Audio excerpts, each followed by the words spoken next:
the internet we are consuming.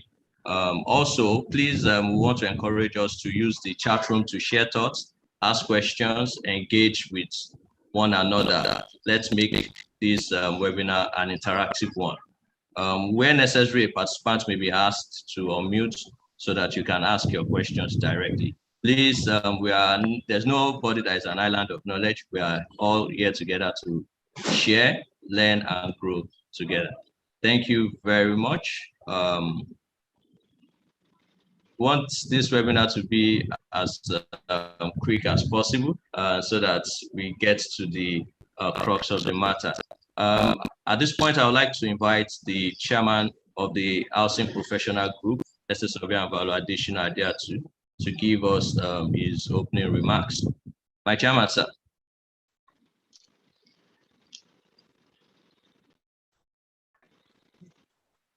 Hello.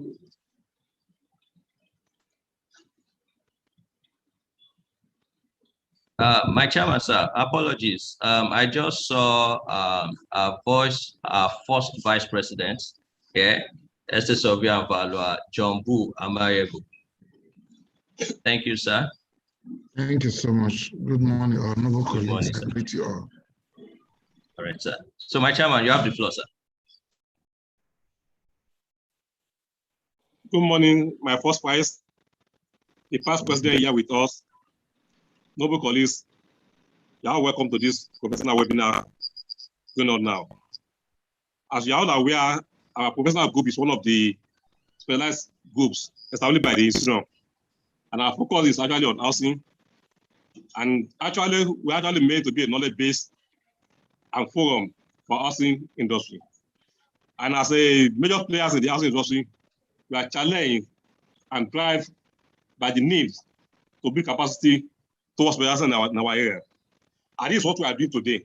And we believe with our professional inputs, with the professional experience and expertise, we have more solutions to give to the housing industry.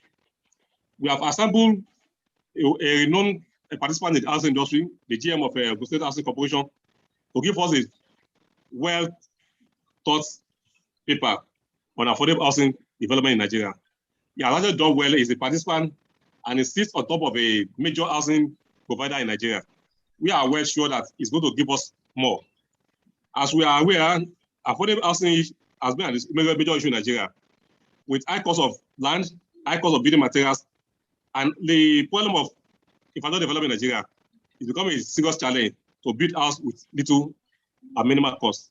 Here is our speaker is going to look into today, and I'm sure ESG Akinwale Ojo is fully ready for us to give us great ideas and strategy on how we are going to get affordable housing done in Nigeria. I therefore welcome all of you to this webinar and believe we are going to gain from it and get the best out of it. Please welcome my first vice and past chairman and other members. You are fully welcome to this gathering. Thank you. Thank you, my chairman, my first vice and all past presidents. Our president is here. Our president is here. Just 1 minute. Okay, thank you, sir. Thank you for that information, sir. My president, Esther Sobian Valua Ima Okas Wike. You're welcome, sir. Can you hear us, sir? Maybe it's out again, but he came in not too long ago. Okay, Yes. All right, okay. Why will we await his return? Okay. So my first vice and all past presidents, fellow members, the next thing we'll be doing now is we'll be receiving the remarks from our coordinating officer. That's the professional group's coordinator, who is the our first vice president, Esther Sobian Valua John Boo Amayebo. Please, sir, my first vice, you have the floor, sir. My president is back, so please, first of all, introduce him first. All right, sir. Thank you so much, my first vice. My president, sir, Esther Sobian Valua Ima Okas Wike. We are honored to have you here, and thank you, sir, for joining in. Can you hear us, sir? Yeah, thank you very much, Ayo. And the first vice, good morning. I can see the first vice, I heard his voice. Yeah, good morning, sir. I don't know whether the second vice president is on. Let me also recognize the immediate past president. I have seen his name here.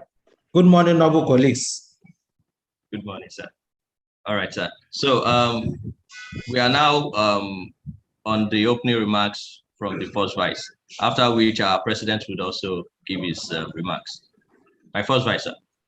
Okay. My president, Chief Sir Emmanuel Okaswike, you are highly recognized, sir. My immediate past president, Sir Roland Abonta, you are welcome, sir. Other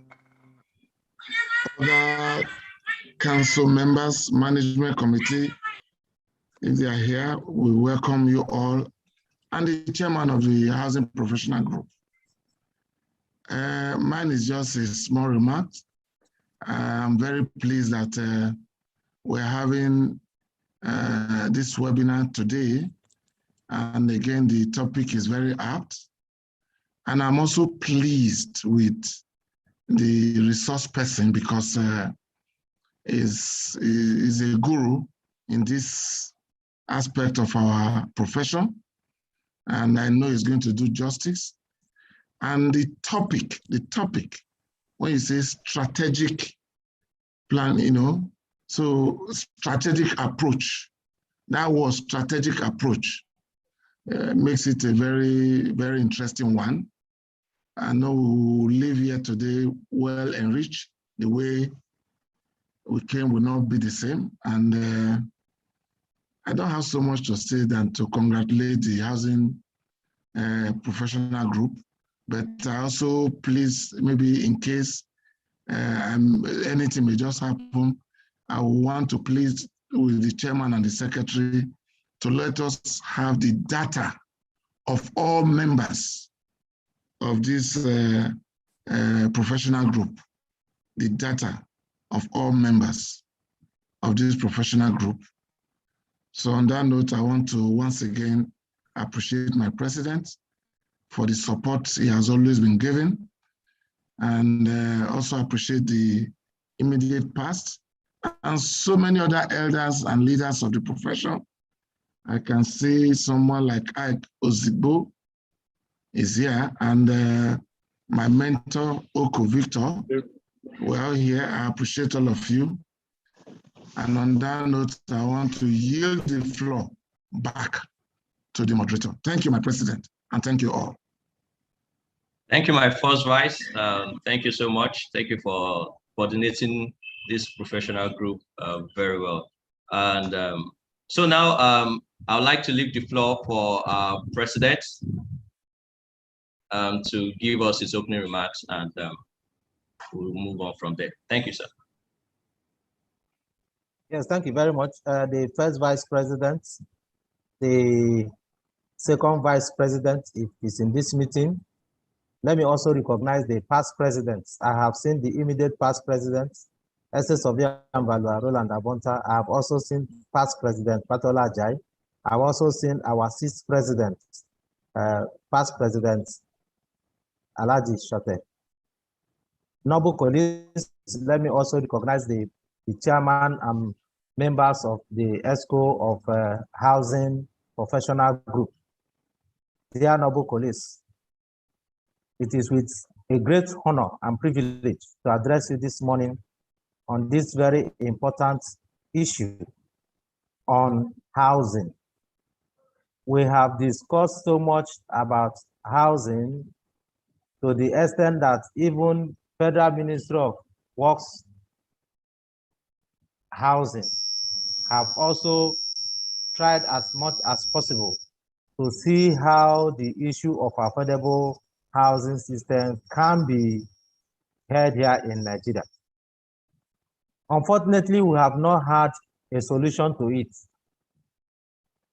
Recently, when we met with the Honorable Minister for Works and Housing, he made it clear that the 17 million deficit on housing is not real. But we also know that we are having some housing problem in Nigeria. whether we call it housing problem or accommodation problem. But we have the issue of shelter in Nigeria. So as estates surveyors and valuers, what are our position on these issues relating to housing and housing development? As estate surveyors and valuers, what ideas are we supposed to give to government in order for us to have affordable houses for the teeming population of Nigeria? We are aware there are so many vacant properties, especially in the major cities like Abuja, like Lagos, like Port Harcourt, like Kaduna, Kano. In the same vein, we also have people who have been looking for accommodation. So we are caught in between. As estate surveyors and valuers, what is our position? What will be our suggestion? What will be our recommendation to the minister in order to resolve this issue of housing deficit? Number one. Number two, we have looked at the number of the demands. As estate surveyors and valuers, do we actually have data that we can present to the Honorable Minister to say this is the housing needs of our people, considering our culture and our tradition, so that at the end of the day, what we are actually, the supply side of the housing market will actually be what is being demanded for. I don't want to preempt what the guest speaker will give to us, but I know that at the end of this seminar, we will go home better than we came. So I want to congratulate the chairman of the Housing Professional Group and his team for organizing this seminar for us today. And I believe that our noble colleagues will also benefit from it, that at the end, we'll be better off. And let me also challenge you. Yes, we have a committee that the president has set up to look at the issue raised during our courtesy call with the minister. I will also expect that at the end of this seminar, that will also have something that we can also contribute to the minister concerning the issue of monthly rent. Is it visible? Is this something that we can actually achieve? And if not, what alternatives do we have? On that note, as the president of the Nigerian Association of Estate Surveyors and Valuers, I hereby declare this seminar open. Thank you very much, and I wish you a successful deliberation. Thank you, my president. Always short and very sharp. And you know, my president has mentioned that what are the values that we are bringing into the housing space as estate surveyors and valuers. And I'm sure through this webinar, we'll be able to add to whatever value we are bringing into the space, into the housing sector. Thank you so much, my president. My chairman, sir, I just want to quickly confirm if Mr. Estate Surveyor Valuer Wale Ojo is still online. I saw him earlier.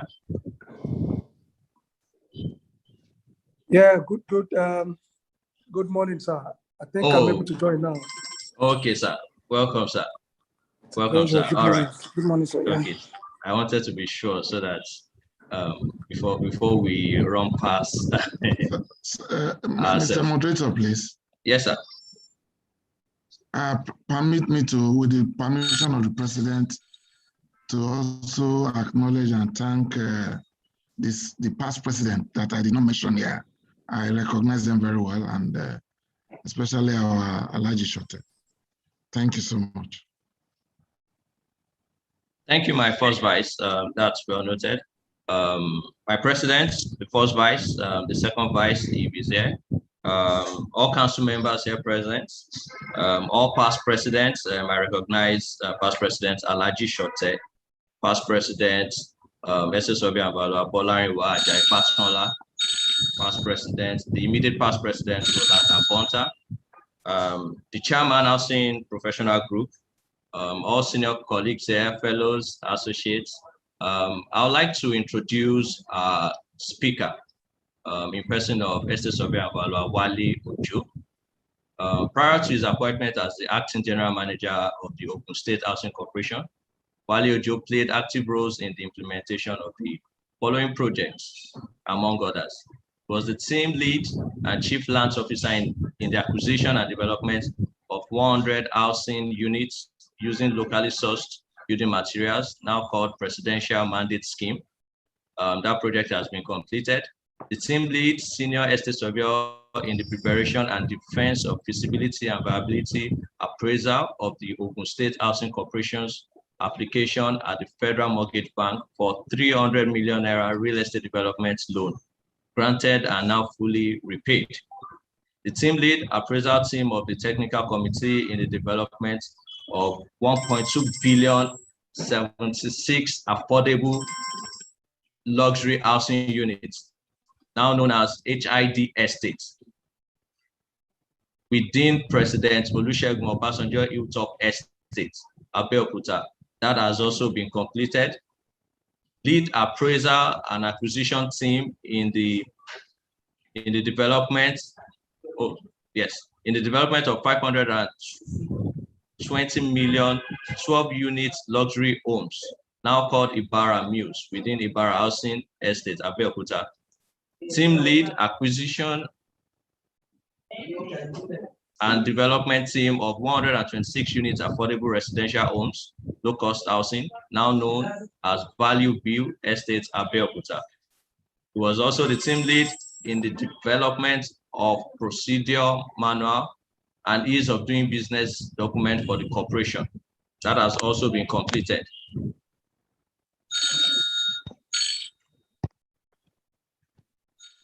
Mr. Wale was appointed in June 2020 as the General Manager of the Ogun State Housing Corporation by His Excellency Prince Dr. Dapo Abiodun, MFR, the Executive Governor of Ogun State. Wale Ojo sits on the board of some organizations such as Gateway Mortgage Bank Limited, Zenith Professional Training Limited, just to mention a few. He's also a member of several professional bodies, nationally and internationally, among which is a fellow of the Chartered Management Institute, United Kingdom, fellow of the Nigerian Institution of Estate Surveyors and Valuers. He is also a registered estate surveyor and valuer by the Estate Surveyors and Valuers Registration Board of Nigeria, Chartered Surveyor, Royal Institution of Chartered Surveyors, RIC, CS, United Kingdom.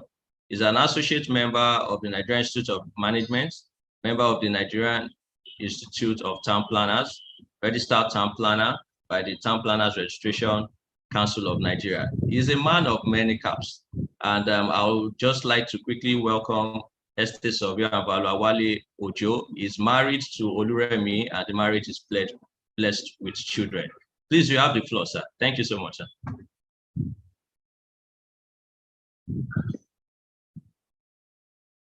Estate Surveyor and Valuer Wale Ojo. Please, you can unmute yourself, sir.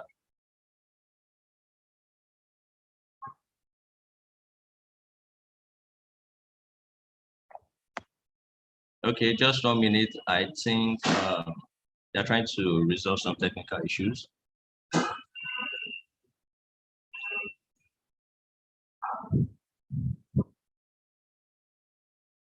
My general manager, sir, can you hear us?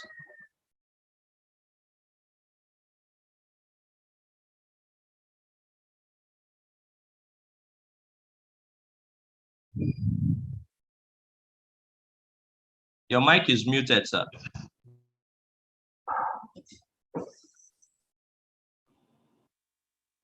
All right, sir. You're muted again. Sorry, apologies, members. Just some minutes.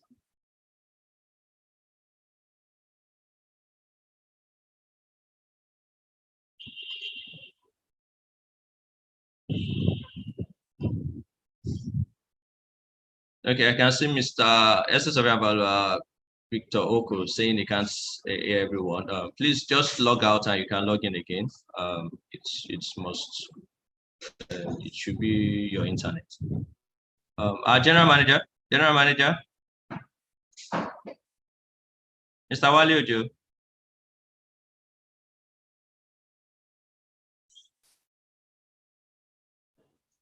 Can you hear me, sir?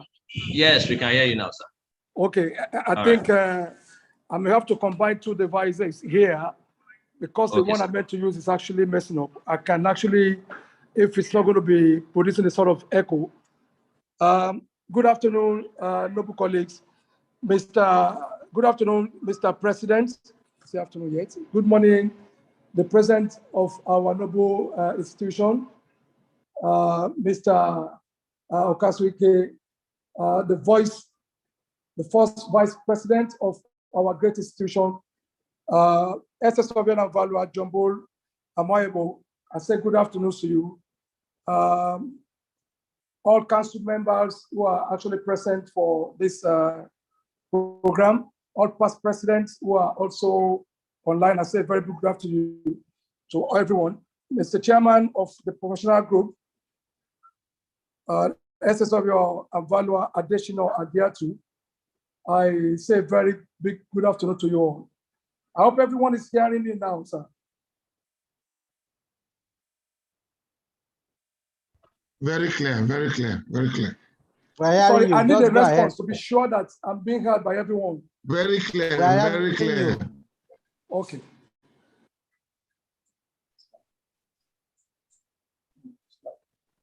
Go ahead. Okay, thank you very much, sir. I sincerely want to thank the members of this group for inviting me for this year to be the one who will be making this presentation this morning. Sincerely, I really appreciate it. And I do hope that the Lord God Almighty will continue to make the institution and the group particularly to move from strength to strength. The task before me this morning is to speak on the subject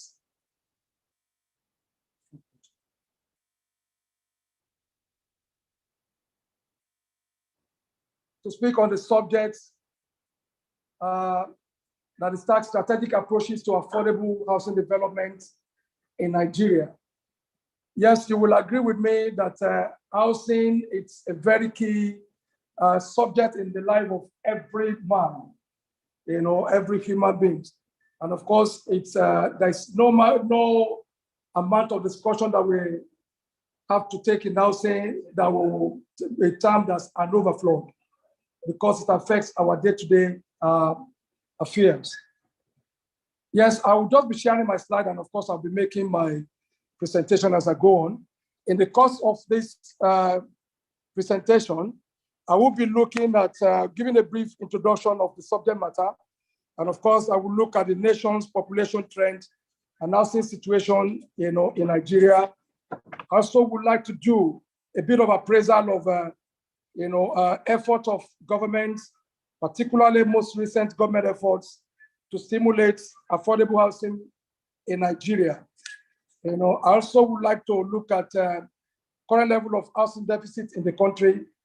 If you have the time that is allotted to me, which is about 40-45 minutes, you have to bear with me in the manner that I will have to do a bit of rush to really cover what has taken me a couple of days to put together. I also will be looking at housing and some conceptual frameworks. Then I'll go into the strategies for achieving affordable housing development in Nigeria. Yes, and before I conclude, however, I would like to speak to some examples of my African countries and, of course, countries in the Latin Americas. Look at examples of the United Kingdom, do a bit of peep into the United States of America. And of course, then I'll do a conclusion of the whole matter. Now, start introduction. Urbanization, I said, is an unprecedented phenomenon all over the world. And the trend in developing nations like Nigeria has resulted, among others, to immense pressure on urban facilities and infrastructure, of course, such as transportation and housing, which is the focal, issues we'll be looking at this afternoon. Especially as the nation's urban area continue to witness a better attention over the rural areas. I mean, when several governments in the country try to give priority in terms of infrastructure upgrade or development to the urban areas, but that way cause a sort of drift, in an unprecedented manner from the rural to the urban area. So the nation's population trend are now seeing situations. Nigerian populations at independence over 61 years ago was estimated at 45 million plus. However, in the year 2016, the population of the country had soared to over 189 million, with an urban population put at 49%. You will agree with me that with that astronomical, that huge push in the population of the country, that will result into a lot of pressure in the available housing, because whether we all like it or not, whether the poor or the rich, everyone needs to be housed. Even the one that we call the lunatics, the people who are homeless, they still even try to put a sort of shelter in whatever form. They sleep under the bridges and all manners of protection, which they consider as their own house. The United Nations projected the nation's population, to increase to about 263 million in 2020. And of course, it is estimated by the year 2050, Nigeria will become the third populous nation in the world if we have to continue in the manner that our population is growing. Because as at that time, the population of the country, is estimated to be about 401 million people. And this is not any other reason that, where we have a population mix where the younger ones, the middle age, the youth consume the bulk of that population. Of course, you will expect that people will also get married, and that will also, necessitate a sort of increase in the population figure. And the aftermath of that is that you begin to see a lot of pressures in the demand for housing, either to buy or to rent. And in the particular circumstance that we find ourselves as a nation, you see that because of the disposable income of the majority of the bulk of the population that are found in the growing population that are called the youth, the disposable income is so low that not many people in that bracket of population can afford what we call housing, not to even talk of the one that is, affordable. So this no doubt, like I said, put it a lot of pressure. Sorry, bear with me, please.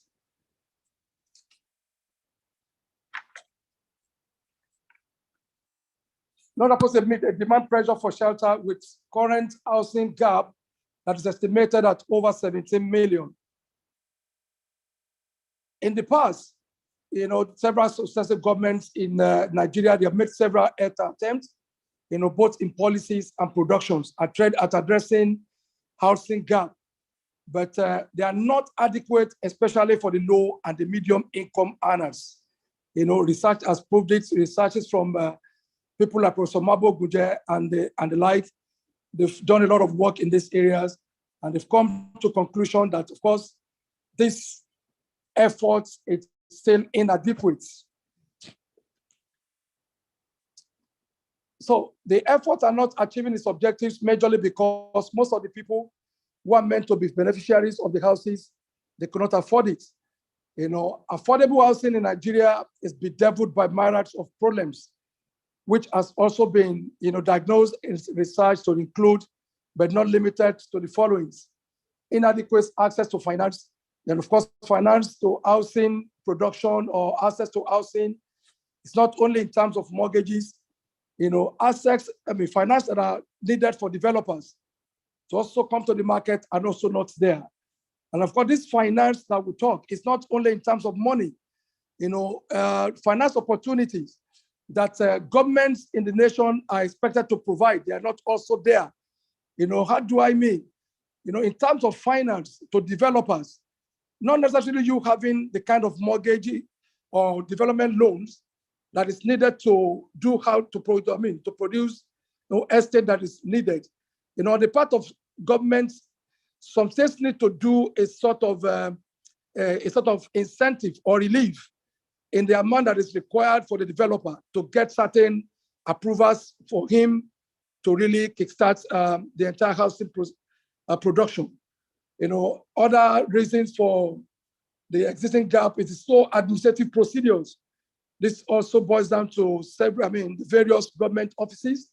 You know that in Nigeria and all over the world, before you can actually put a brick on any land, you need a couple of approvals from various government ministry departments and agencies.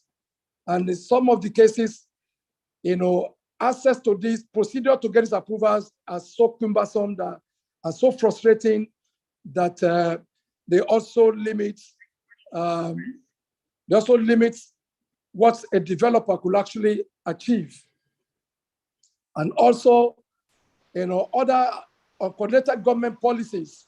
You will agree with me that the various policies that borders on housing productions, urban planning and development control policies, especially in Nigeria, they are so uncoordinated that when one government comes, try to bring a sort of innovation in terms of policies at the expense of what the previous government has actually put in place.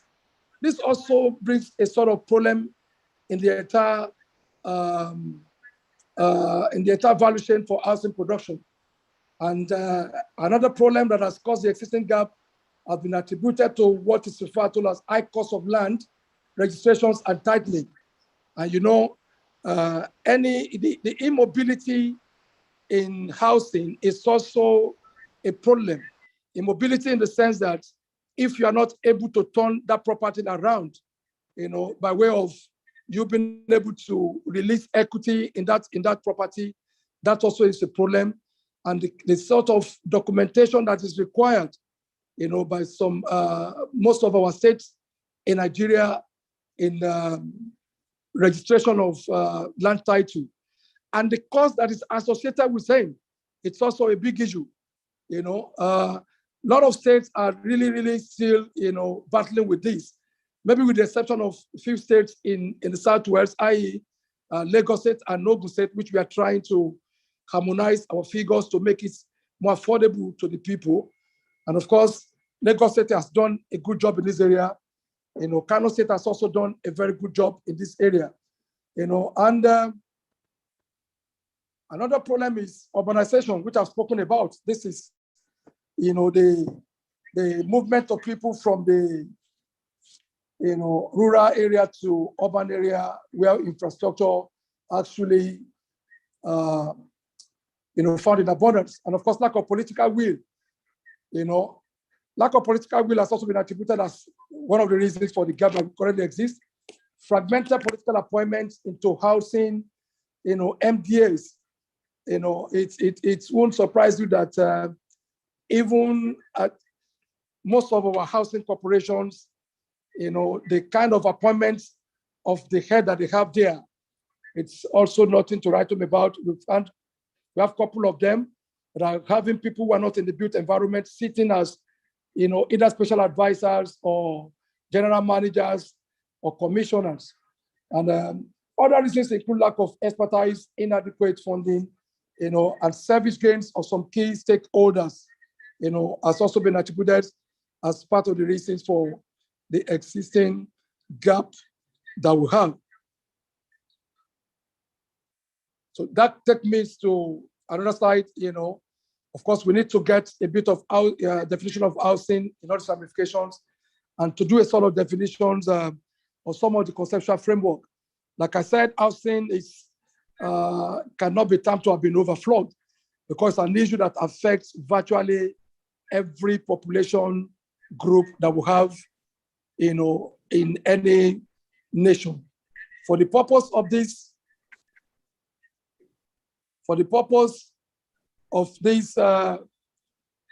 presentation, however, housing is considered to be more than a mere shelter. Of course, housing, goes to include all amenities, facilities, and services that makes an environment a livable, environment.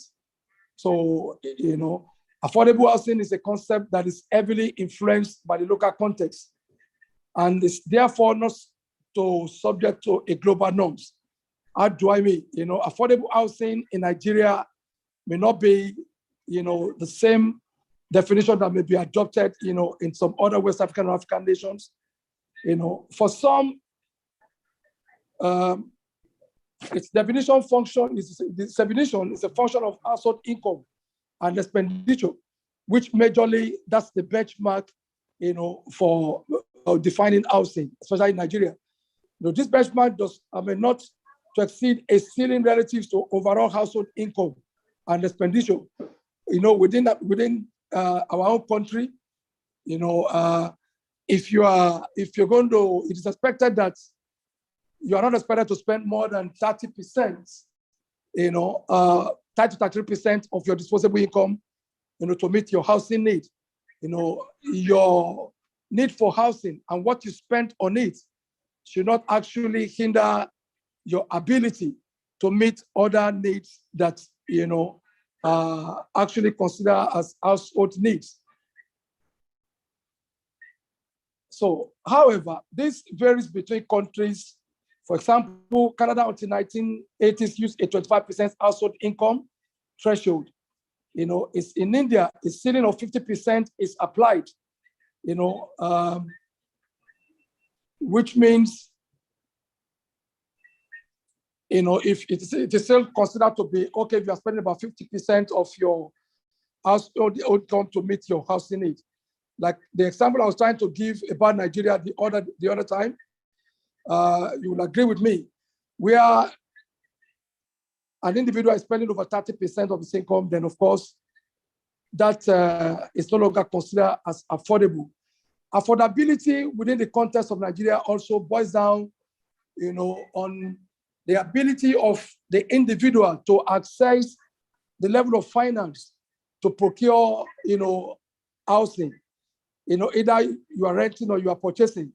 But what do we found as far as our country is concerned, some other African countries, is the fact that especially for the people who are in the public, sector of the economy, the civil servants and some of the people who are in the organized private sector, you will discover that what constitutes a person's salary, by the time you are making your income, your need for housing, you will see that this goes above 50% in most of the cases.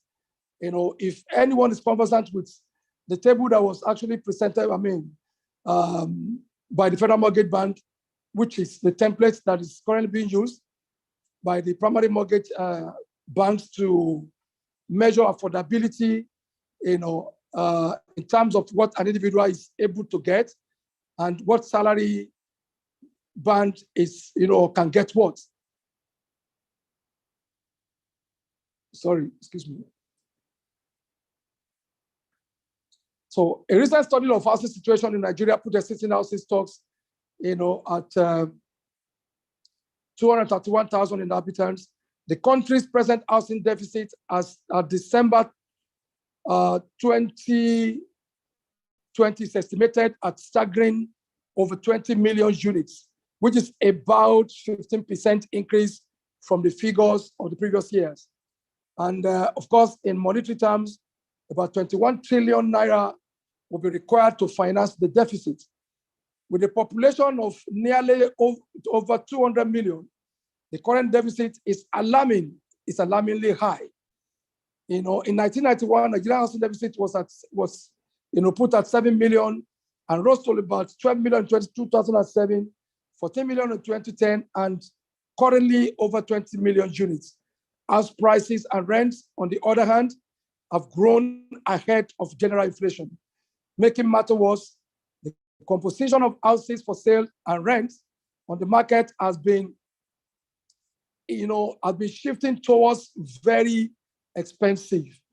Also, experts believe that it is only 10% of those who desire owning a home in Nigeria that can afford it, either by way of purchase or personal constructions, as against, the definition, the interpretation of that is, let me use Ogun State as a practical example. We did a project at the moment, of course, which production of that house, those houses alone, the list of them is a 2-bedroom, semi-detached bungalow with opportunity to add another room to it to make it 3. Production cost, on the part of the government is about 6.9 million. But the government, in its wisdom, in trying to meet its low-income housing agenda as the government has promised to the people, is making the houses, available to people at 4.5 million. Even as low as the word 4.5 million, you will still discover that a huge number of public servants in the grade level of level 9 and below, they're still unable to afford that 4.5 million. And of course, that is a big issue. So because if as a fresh graduate joining the civil or public service, you cannot afford that level of very cheap accommodation. I use the word cheap relatively anyway, by my definition. And of course, if you compare that 10% of that desire of people who wish to own a home, and only 10% are able to get it, to what happens in the United States, in the UK, where that percentage is put on about 72 and 78% respectively. And also in China, that is put at about 60%. And of course, in Korea and Singapore, that's the very good one, 92%. That's very wonderful. I hope the government in Nigeria still needs to do a lot in this area to meet the current situation that's currently being projected. If you look at the housing deficit, that we have, here we try to make the study here tried to make comparison, among some nations in Africa, with Nigeria topping the list, giving a sort of population as at the period between 2017 to 2020, also estimating, housing deficits, within the period of the year 2017 to 2020. If you look at that table very well, Nigeria in the year 2017 to 2020, with a estimated population of 185 to 206 million, poses a housing deficit of 18 to 22 million units.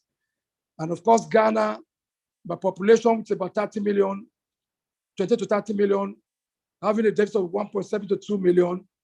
Uganda, with population of 7 to 48 million, within the period under review, having a deficit of 1.6 to 2 million. And South Africa, within the year under review, an estimated population of 56 to 58 million, having 2.5 million units housing deficit. Ethiopia, within the year under review, an estimated population of 98 to 103 million, have 1.2 million units housing deficit. And Egypt, of course, with estimated population in the year under review, having 3 million housing units deficits.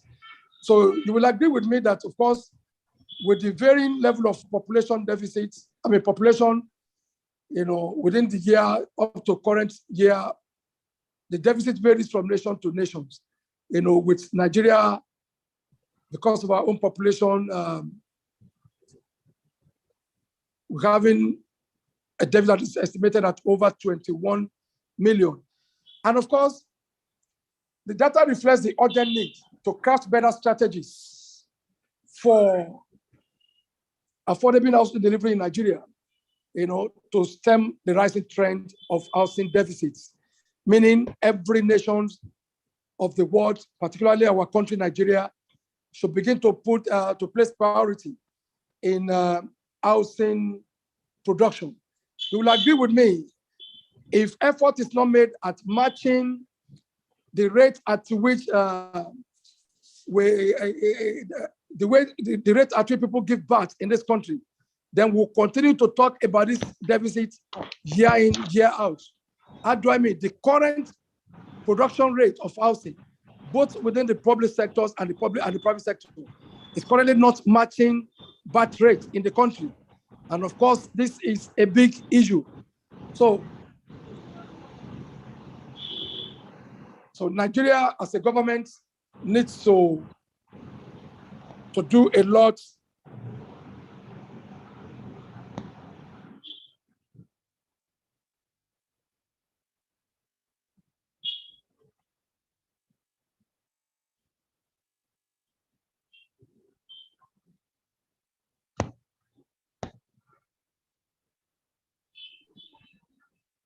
We are no more hearing you.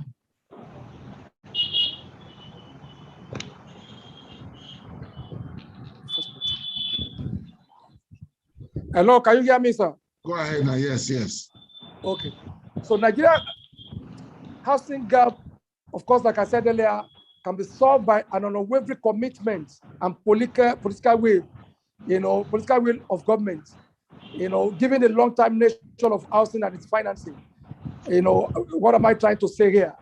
A great political will is achieved at all levels of government in Nigeria, and we have to move, to have a sort of shift, in terms of the way, government is run in our nation, where, successive governments don't take pride, in the program or policies of previous, administrations.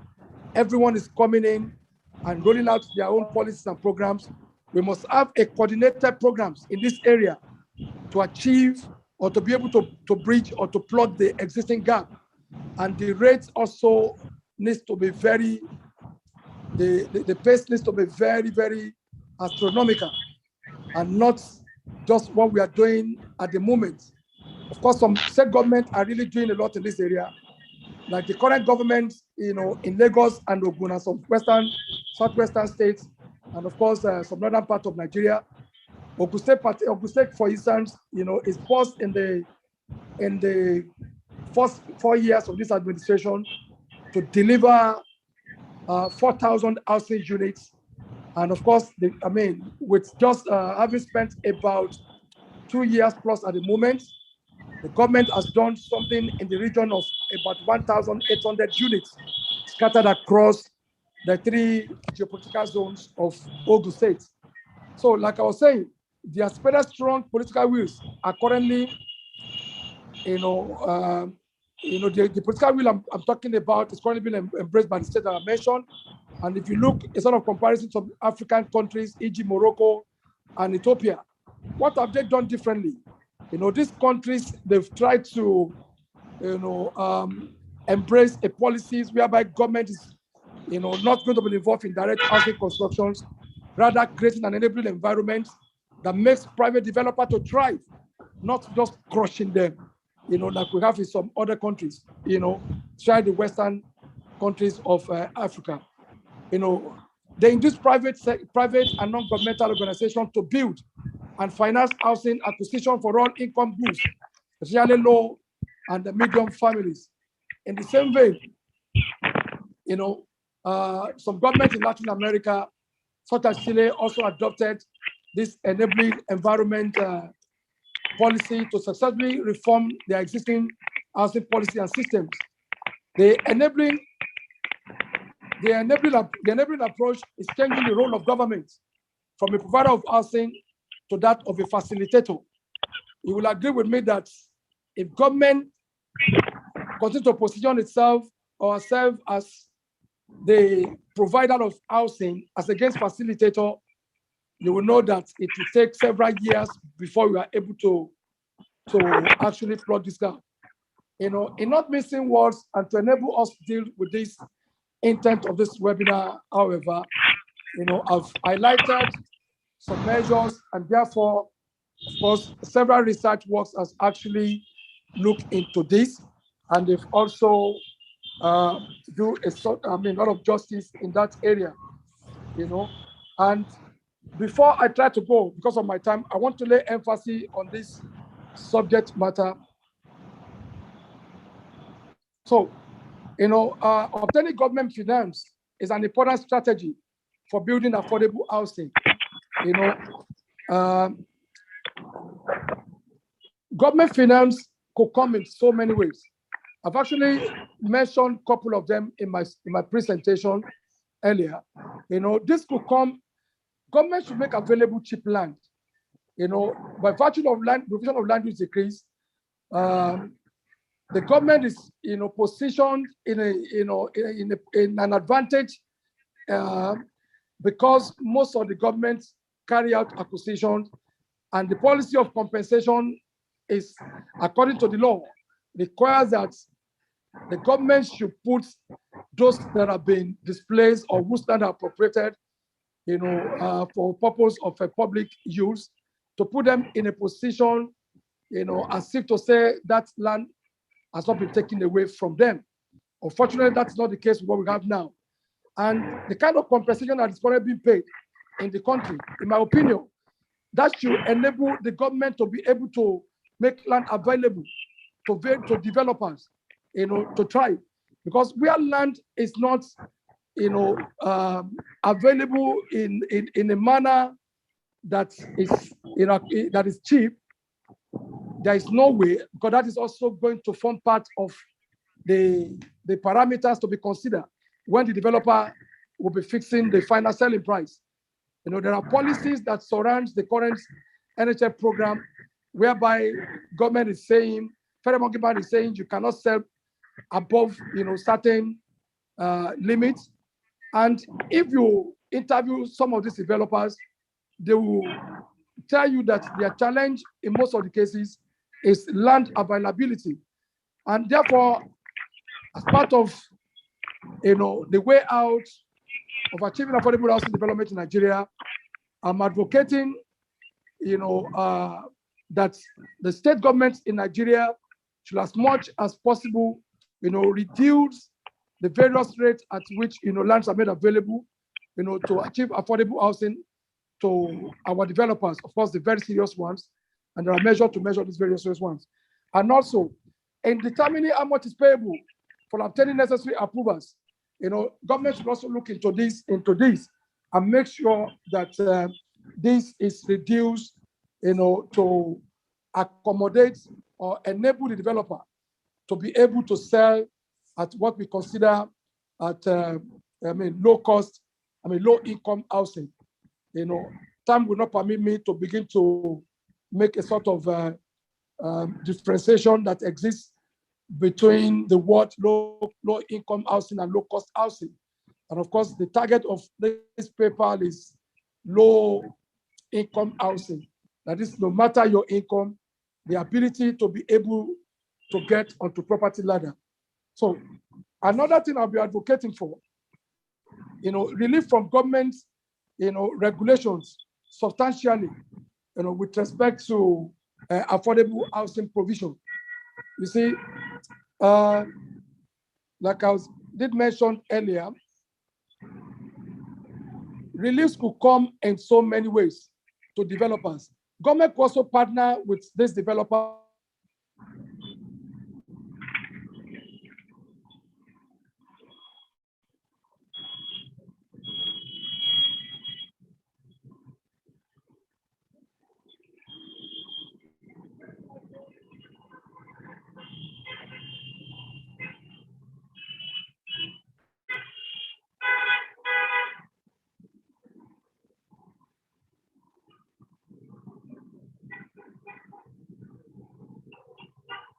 pass.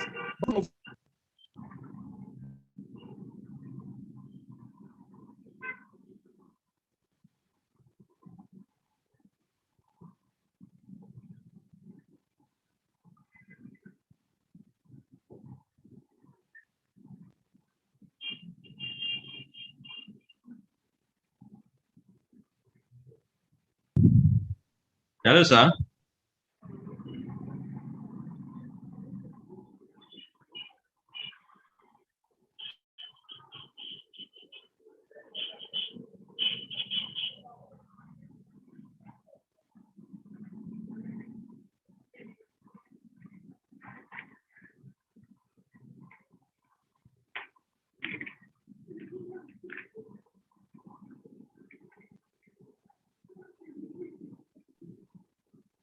Are you still there, sir? This is Sofian Bala Wali Ojo.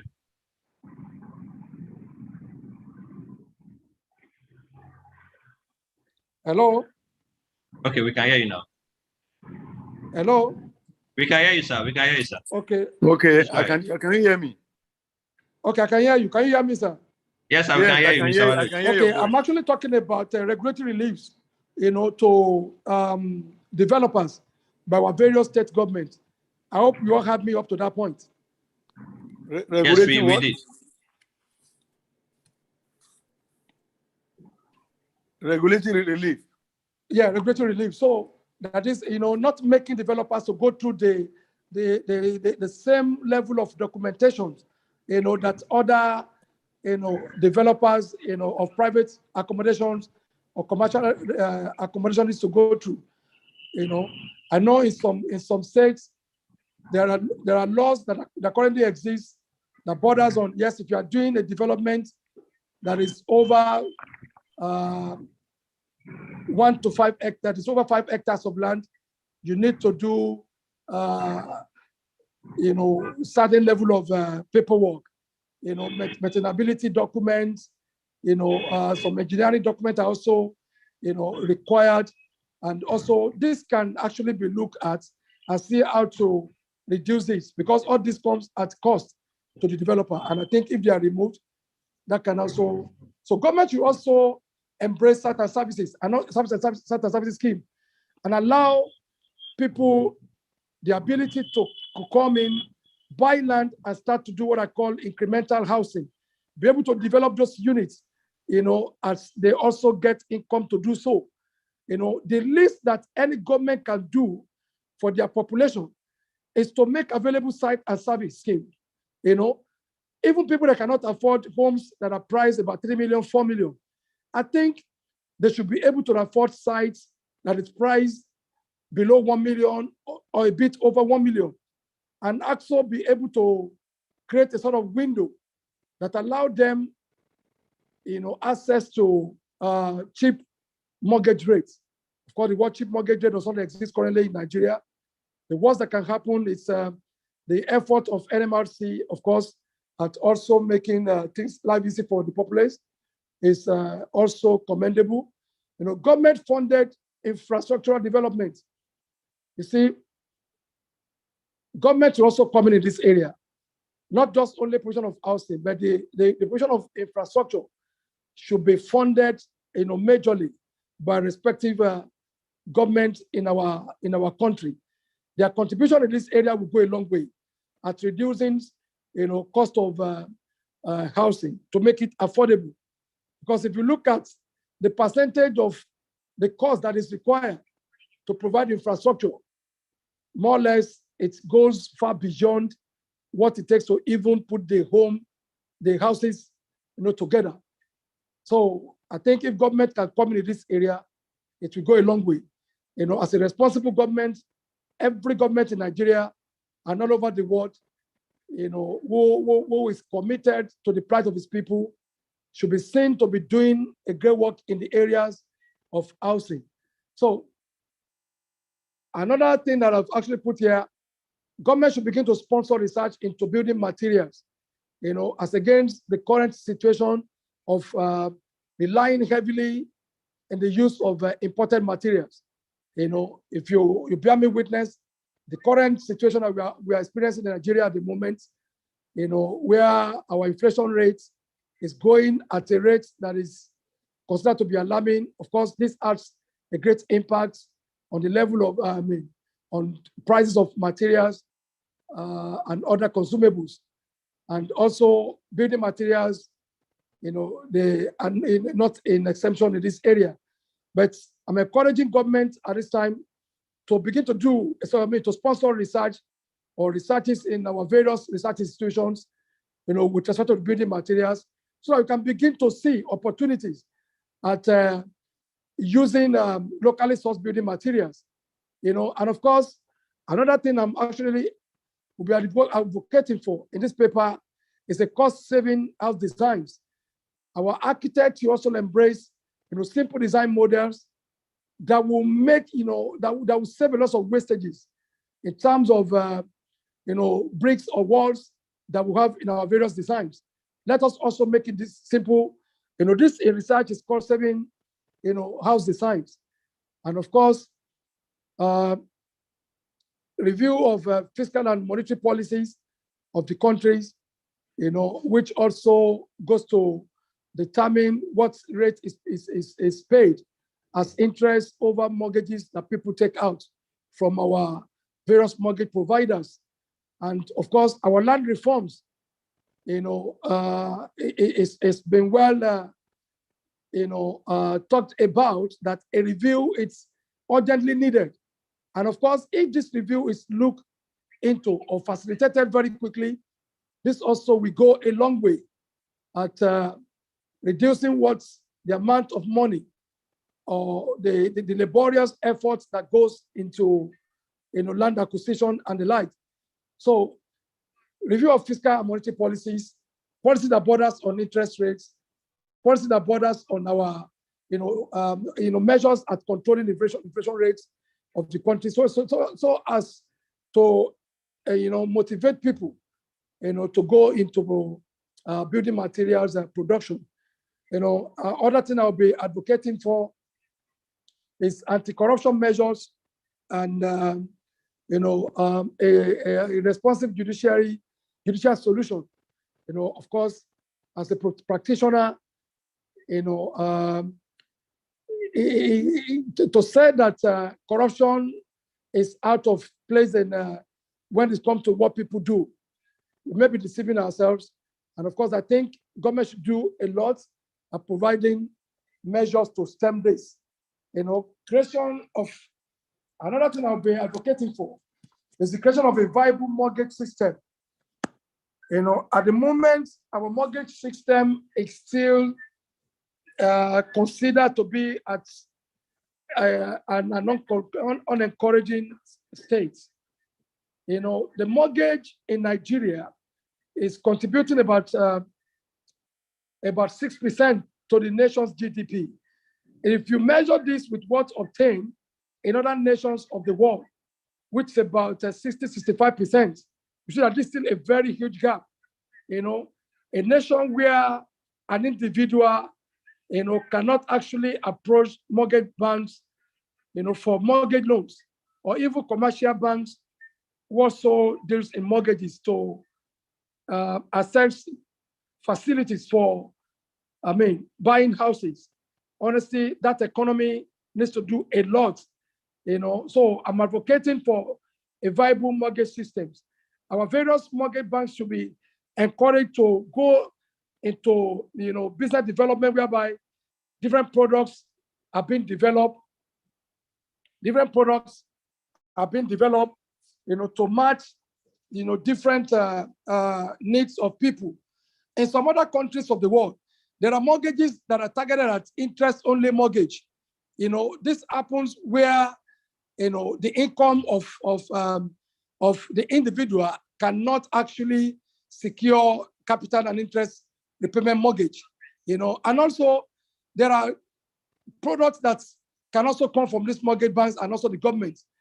Currently in the United Kingdom, there's what is called the first-time buyer scheme, whereby you only bring in 5% if you're a first-time buyer, 5% to the purchase, equation.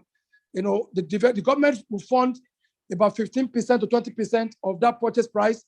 And of course, you just approach your lender to get the balance. You see, if all these systems are put in place in our country, in my opinion, I think it will also go a long way, at actually reducing the current gap. And of course, will also stimulate affordable housing development in the country. And, the effort that is been the current effort of family-owned funds is also commendable. And of course, the family-owned funds also still need to do a sort of research at actually reducing some of what I consider a sort of bottleneck in terms of paper requirements, you know, and some other policies that borders on their choice of interest rates. You know, the National Insurance Trust Fund that is being put together by the federal government is also commendable. But this also can also be made better or be made good if the attached interest rates can be looked into to promote, you know, a better, you know, affordability approach in terms of giving a better access to individuals to come on property ladder. Pursuit of finance and inaccessibility to mortgages, of course, I've mentioned that, you know, our surplus to requirements and overpricing of existing properties. You know, you will agree with me that if you have to go by the current price of what we see in the Lekki axis and Victoria axis of Nigeria, you will see that we cannot be talking of affordability, even to the medium, you know, or a bit of upper income group of the population. You know, if you have to take in totality the disposable income of the borrower, you know, this is also a big issue. You know, I've also touched on the processing land documents. You know, another thing that I think that we have to look into is the zoning regulations, you know, of the different government agencies, ministries, and departments of government. Planning its dynamic as population evolves. You know, these MDAs are encouraged to look at trying to do a sort of what I call planning reviews of their various schemes to give room to rental housing, especially in the urban areas. The rental housing sector, you know, it's very, you know, low. So they should be encouraged. A strategy is being proposed whereby they carry out what I call planning review, you know, and look at how to, you know, their zoning policies, do a sort of rezoning to accommodate rental accommodation, especially in the urban areas. Honestly, we want to conclude here that affordable housing development should be given priority in government policies. As government is doing its bit, you know, in the banking and financial sector, they should also do a lot, you know, and encourage private developers, you know, to come into this sector to be able to help and support whatever, you know, other governments or the various governments of the country are putting together. Mr. President and noble colleagues, I want to sincerely once again appreciate the professional group of housing of our institution for giving me the opportunity to be the speaker at this year's program. And I hope I've been able to do justice to the topic within the time frame.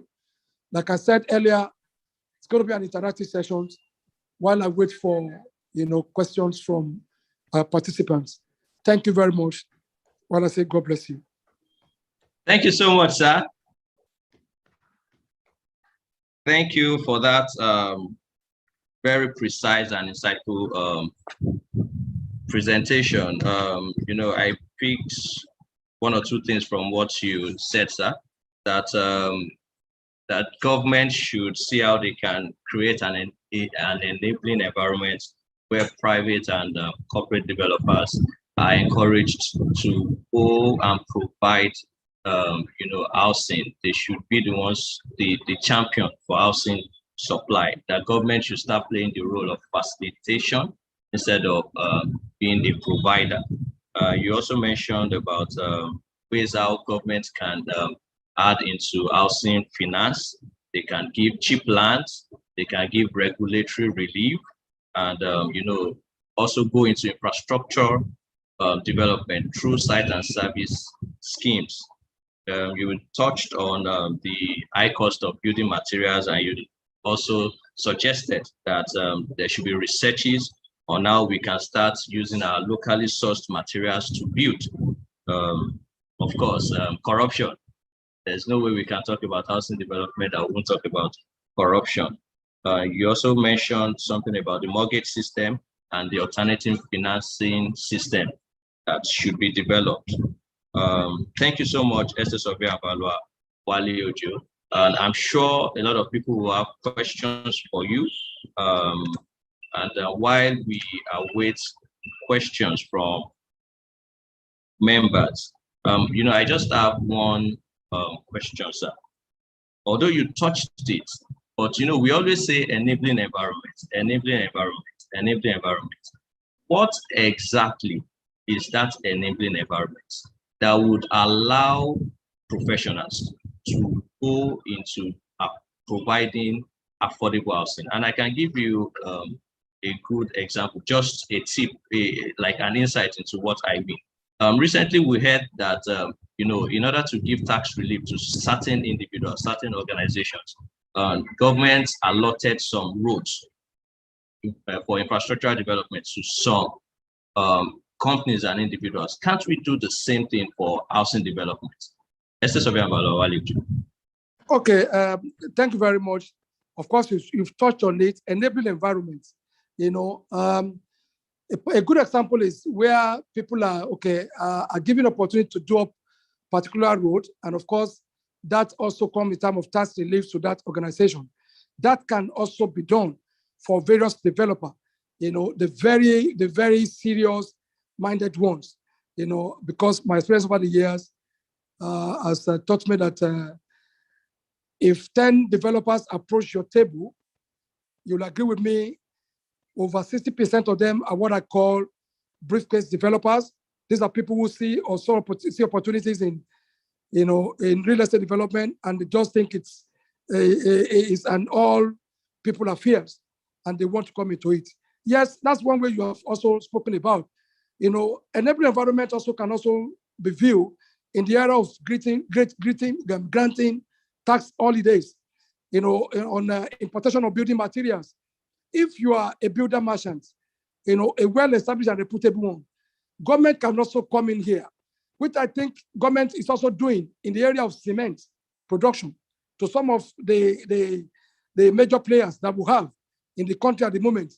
Other players in the areas of other building materials, like the roofing sheets, the aluminum product that we do, the glazing products, all other plastic material that we use in building.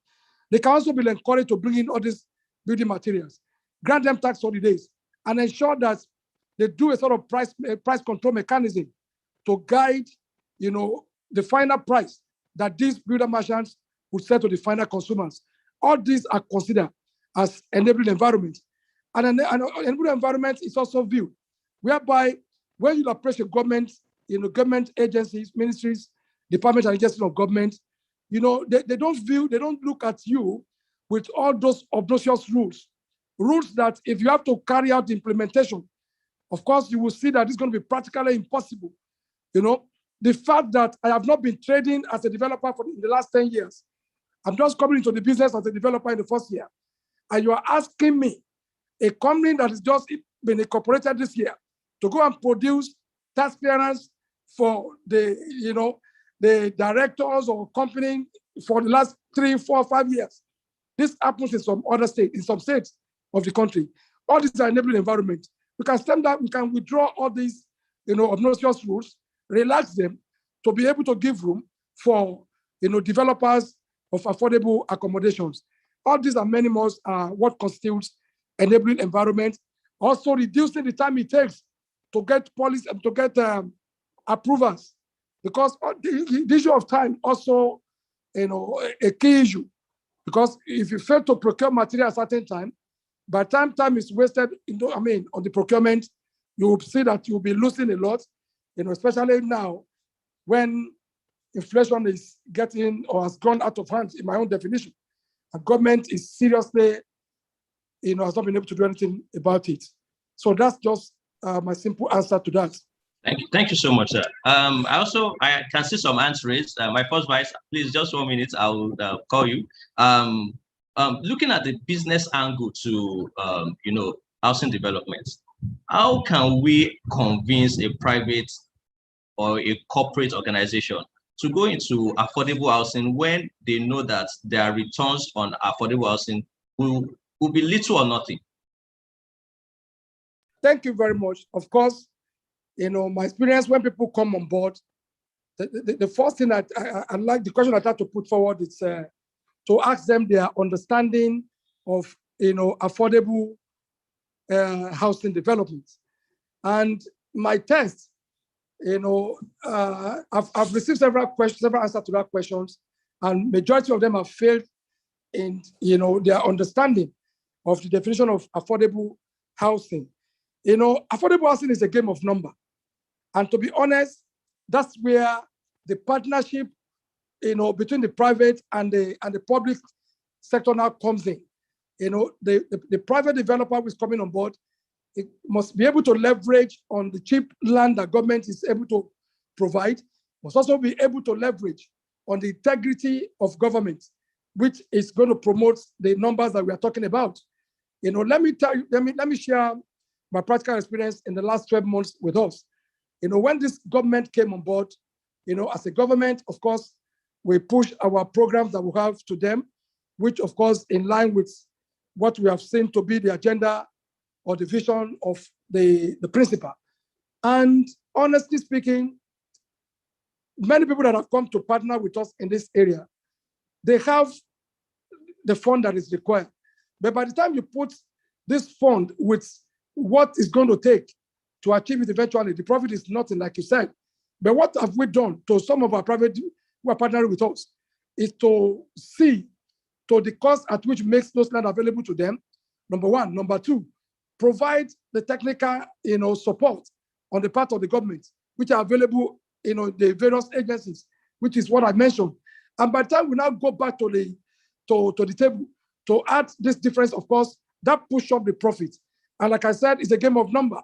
If you're a developer, as against you developing, say, 50 of luxury or luxury homes, but if you are developing 500 or 1,000, by the time you put those numbers together, it's what's your why? Because with affordable housing, the population is there, the off-takers, they're there. And of course, if every other government in Nigeria are also able to set up mortgage banks and support capitalization of this mortgage bank, like what the government of said they have done, it will go a long way at making the profits, to make a lot of sense to the private developer. Thank you. Thank you so much, sir. You mentioned, it's a game of numbers. I have so many questions, but I would like to allow my first vice to ask this question. Yes, thank you, Mr. Moderator. The resource person, Wale Joe, you've done very well. And thank you very much, sir. We expected that, actually. I just want to ask, most times we have very good policies when it comes to housing delivery. But the major problem, big problem, most times, in fact, all the time, has been implementation problem, which I call a cancer.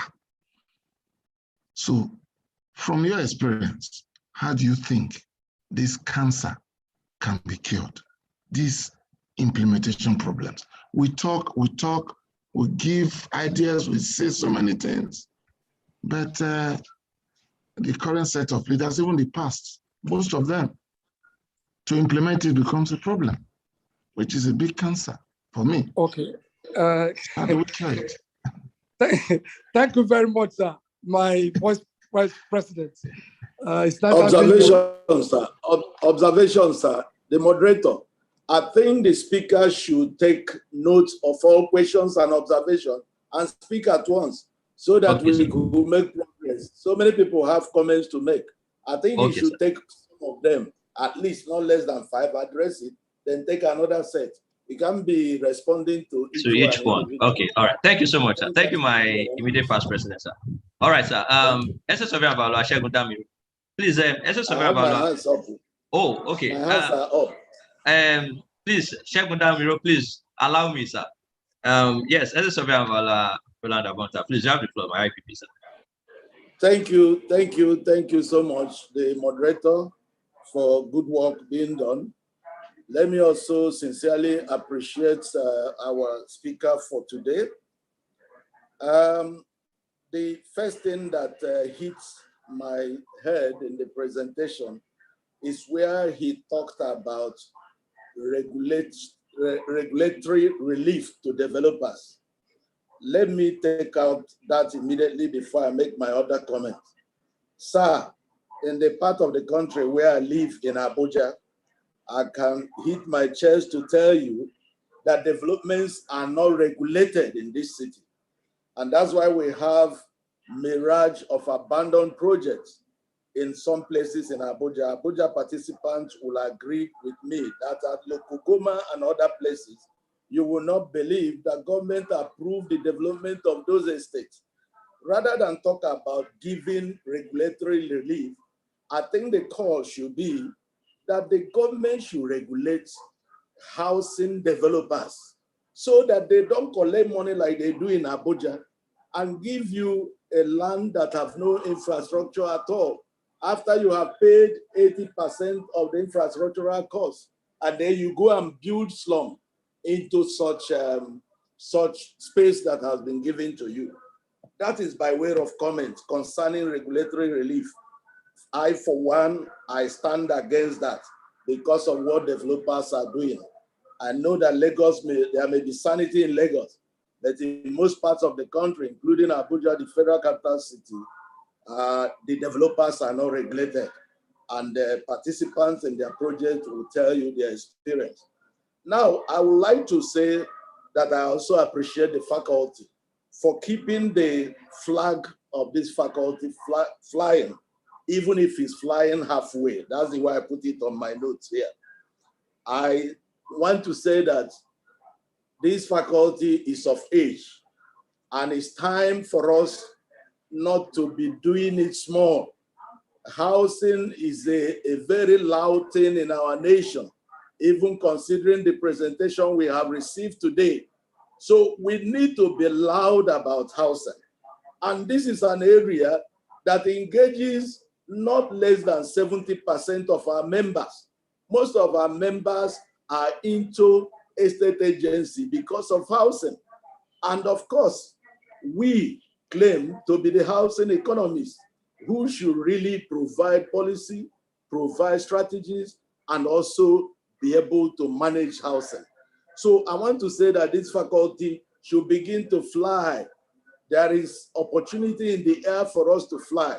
If one single man, of course, you know who I'm talking about, Festus Adebayo, could take his, advocacy on housing to the level it has gotten to, why should a professional body like us not be able to match such achievement that he has made? What will it take? It takes us being articulate, being strategic in our approach to our presentations. I think we need to move from where we are. I looked at the attendance today. Out of 18,000 membership, we only 72 participated, even when this aspect of our profession provides job for many of our members, particularly in urban areas who run agency in housing. I want to say that the seminar today have also done well in listing almost everything we know about the challenges of housing in Nigeria. And that has been the method.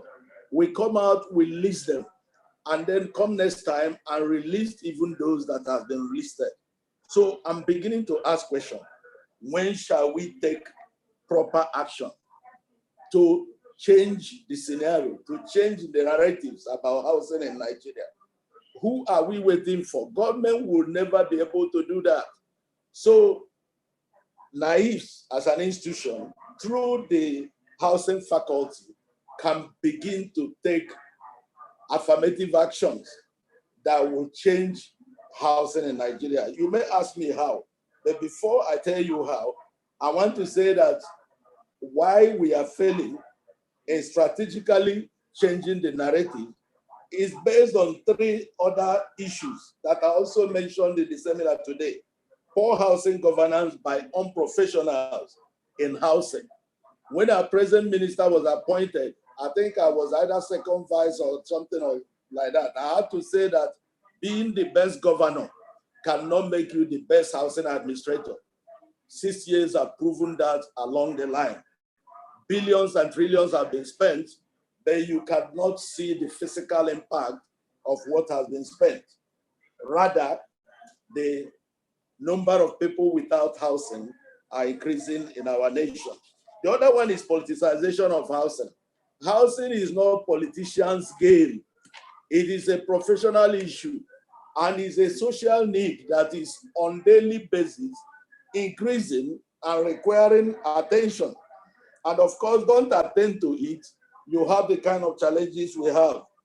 Miscreants in the society, shooting and killing everybody, stealing everything that can come their way because of the way and the environment in which they were brought up. Of course, time will fail me to talk more on that. Corruption is another one identified by the speaker today. Failure of professionals is my last one. How have we failed? We have failed in tuning up our advocacy, in giving serious voice to housing. We have also failed in providing demonstration housing estates for people to see how better we can do what we are trained to do. We thank God for a few people who have demonstrated that, people like Saitek in Abuja. But most of the estates here in Abuja, if not 99, 95% of them belong to iron rod sellers, belongs to non-professionals. And for them, anything goes except to make the money that they are making out of it. They collect land, government land free, and sell it at exorbitant prices to people, and do not add anything to housing as those who are called developers. 1 or 2 steps to take, and I'll conclude now. The faculty should step up its publicity or public enlightenment. I have said that earlier. The faculty should create housing corps in major cities of Nigeria. My 3rd point is that the profession should get involved in housing construction through demonstration estates, using mass production technology through Niesv venture. Brethren, I'm sorry for me to call brethren, noble colleagues, that's my humble contributions to this seminar. Thank you for giving me opportunity to air my view. Thank you, my immediate past president. Your comments are well noted, and see how we'll go take them into action. Please, you have.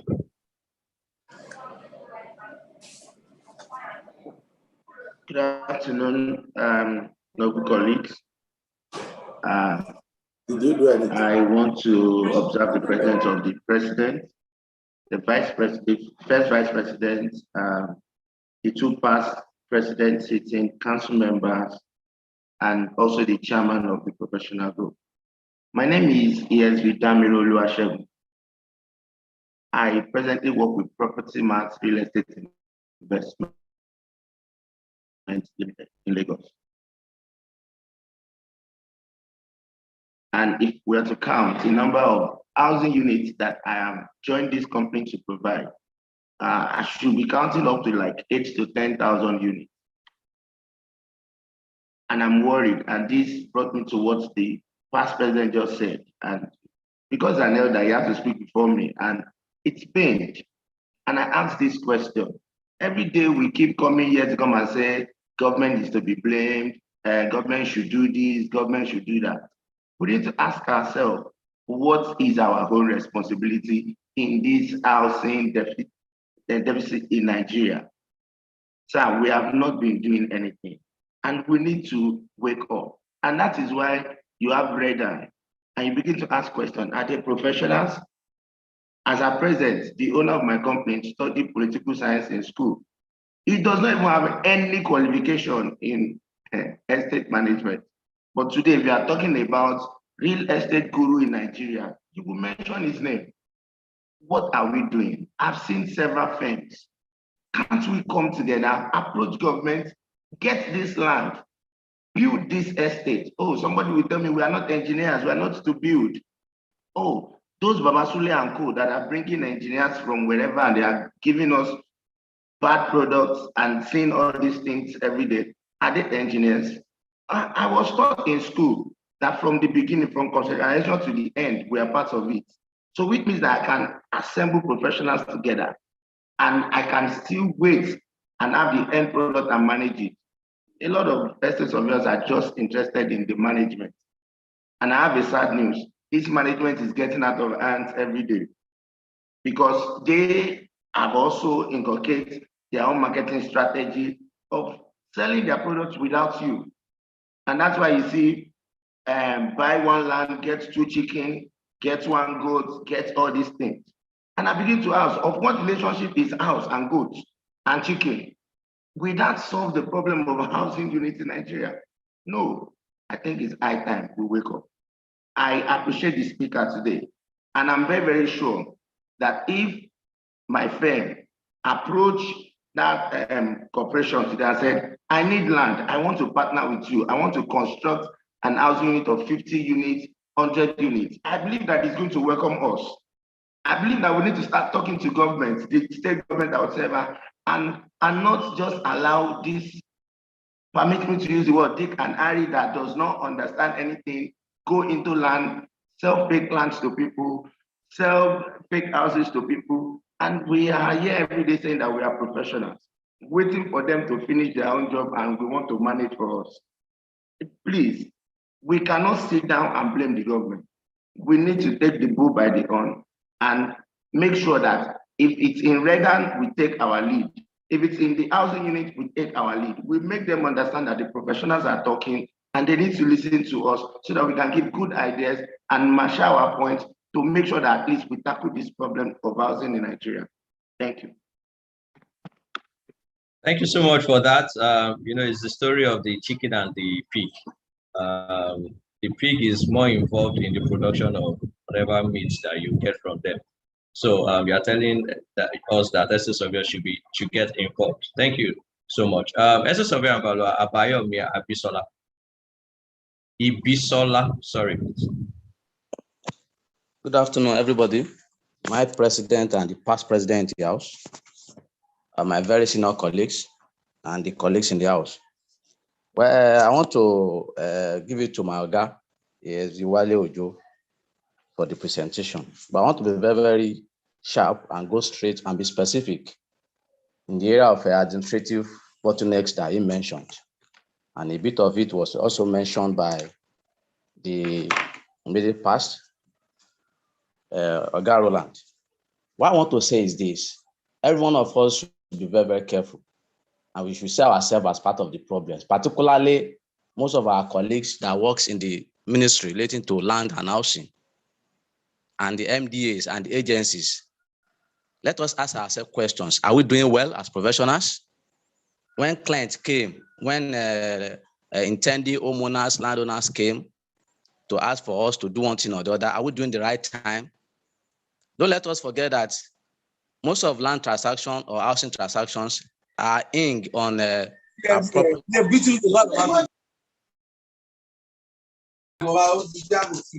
question is, how long does it take to get title ready when somebody is seeking for finance? What is the roles that our individual assessors and valuers, mounting one table or the other, are playing to make sure this thing goes smoothly? Oga Roland also did mention corruption. Who are those that are corrupt? Are they not our members? When you they collect this money from you, are they doing what they're supposed to do? Because we are saying that they are iron bender, iron seller, but they are giving us money. Some of our colleagues in the Bureau of Lands, in the Ministry of Lands, call it anything. In the Housing Corporation, the Ministry of Housing. Even if you are a professional, you go there, you didn't give them money, your job will not fly. So let us talk to ourselves. all the organs in the house. I'm very sure that I'm happy that housing professional group brought a person like Niesv to the house. I know housing corporations throughout the state do have meetings. Let's talk to ourselves when we get to those meetings. Those are the important things we should be doing now. There are policies, truly there are policies. But we are the ones that are implementing the policies for most of this government. Most of these governors, they will come and go, but we're always there, spending 15 years, 35 years before we will leave the service. So I want to appeal to, for instance, on subsequent transactions, they have to do valuation. Who does the valuation? How many more does it take for the reports to be ready? Are we to be a judge in our case? Can they contract this valuation to practicing surveyors outside? So those are the issues I want us to look at administratively. Thank God the speaker himself mentioning that we have administrative problem. But who are the administrators? They are the simple and the truth matter of it is major administration on land and housing matters falls on estate surveyors and valuers. So we need to check ourselves. Thank you. All right, thank you so much once again. We are hearing it that we should check ourselves. Estate surveyor and valuer Olufemi Oyedele. Please, you can unmute yourself, sir. You're muted, sir. Yes. Okay. Good afternoon, everybody. My name is Niesv Olufemi Oyedele. I want to thank everybody that is participating in this housing seminar. Yes, we have done well on this seminar, and it is an eye-opener. I just hope that this will not be the last time that we'll be having a robust and fantastic seminar like this one. Particularly, let me thank the IPP, Niesv Roland Abonta. He really spoke my mind. He talked about some issues that I wanted to talk about. But one thing I would like us to understand is that housing is about economics. We have talked about so many issues, good. But what about the end users?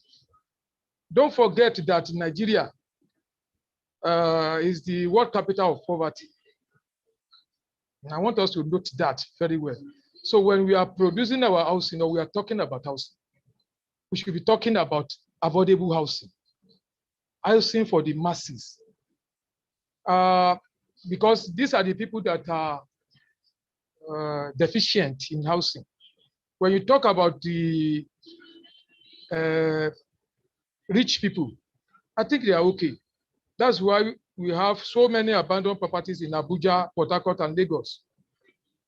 These are expensive houses that the common man cannot avoid. So we should sit down, do research and development on avoidable housing. It's very important as professionals. We have not done well at all. We should be at the front when it comes to the issue of housing in Nigeria as estate surveyors and valuers. But unfortunately, we are just dancing to the dictate of the piper. We are just being moved around. So somebody will develop, a non-professional will develop the property and tell us how we should manage it. It's not good enough. So we should set up a committee. Let us research on the first thing is the needs assessment. What are the needs? What are the housing needs of our people? We should be able to advise government. We are not doing enough at all as professionals. We should look at advanced organizations like Royal Institution of Chartered Surveyors. Is this how they do that? Yeah,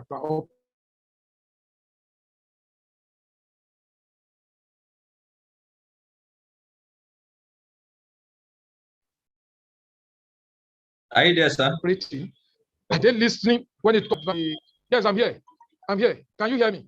Yes. Go on, sir. Continue, sir. So some people will say that, yes, in the past we have been advising government, but they don't listen. But I think we should not, that should not discourage us. We should continue. Particularly, let us think of avoidable housing. Housing that people the common man can appreciate. Look at a country like Finland. Right now, Finland is going into social housing. And at present, they are able to accommodate 60% of their citizens. They even stated that by 2030, they would have 100% provision for their citizens. That means that when it comes to residential housing, though, you don't have to build.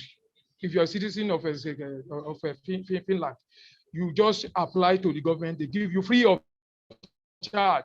That means that when you die, nobody can inherit you. Another person will take over. So if you want to invest in housing, you go into CRE, commercial real estate.